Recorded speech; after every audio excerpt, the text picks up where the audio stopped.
कुछ लोग कहते थे धारा 370 समाप्त करेंगे तो जम्मू कश्मीर में आग लग जाएगी। धारा 370 डंके की चोट पर हम लोगों ने समाप्त कर दिया। किसी मां के लाल में हिम्मत नहीं है कि अब रिवाल्वर उठाकर किसी के सीने पर अपनी गोली चलाए।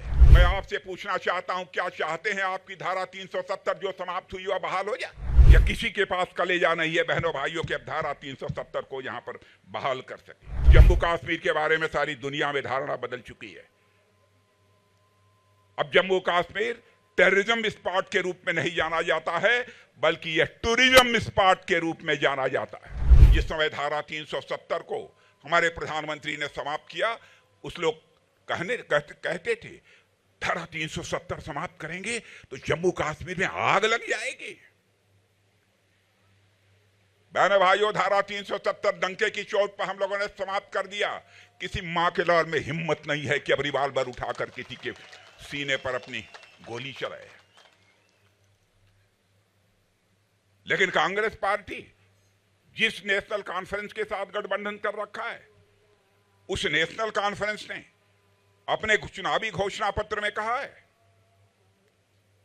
हम आएंगे तो जो धारा 370 समाप्त की गई है उसे हम बहाल कर देंगे। बहनों भाइयों, मैं आपसे पूछना चाहता हूं, क्या चाहते हैं आपकी धारा 370 जो समाप्त हुई वह बहाल हो जाए, या किसी के पास कलेजा नहीं है बहनों भाइयों के अब धारा 370 को यहां पर बहाल कर सके। आपने G20 का सम्मेलन देखा होगा। दुनिया के 20 देशों के बड़े बड़े दिग्गज देशों के प्रतिनिधि, राष्ट्रपति, प्रधानमंत्री दिल्ली में आए हुए थे। लेकिन शायद आजाद भारत के इतिहास में पहली बार G20 का एक सम्मेलन कहीं पर हुआ था तो कश्मीर घाटी में हुआ था। बहनों भाइयों, इसे कहते हैं सरकार, इसे कहते हैं हुकूमत। पहले जम्मू कश्मीर सारी दुनिया में लोग कहते थे ये टेररिज्म का स्पॉट है।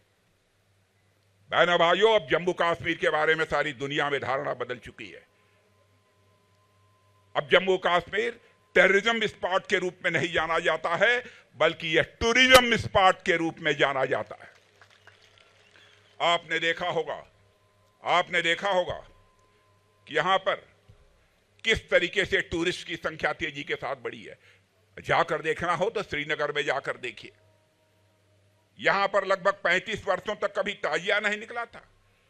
रेल कनेक्टिविटी हो, रोड कनेक्टिविटी हो, इंफ्रास्ट्रक्चर हो, इन सब का कितनी तेजी के साथ विकास हुआ। और बॉर्डर के जो अंतिम गांव हैं, जिनकी बराबर उपेक्षा होती रही है, मैं भारत का रक्षा मंत्री होने के नाते मैं कहना चाहता हूं बहनों भाइयों, हम लोगों ने अपने प्रधानमंत्री के नेतृत्व में यह फैसला किया है कि बॉर्डर के पास का जो अंतिम गांव होगा, अब वह इस देश का अंतिम गांव नहीं कहा जाएगा, बल्कि इस देश का पहला गांव कहा जाएगा। बहनों भाइयों, उस बॉर्डर के गांवों का भी हम तेजी के साथ विकास करेंगे। जम्मू कश्मीर जाने में पहले 12 से 14 घंटे लगते थे। राकेश ठाकुर से मैं पूछ रहा था अब कितने घंटे लगते हैं। इन्होंने कहा साहब अब जम्मू से कश्मीर जाना होता है तो हमको 4 साढ़े 4 घंटे लगते हैं।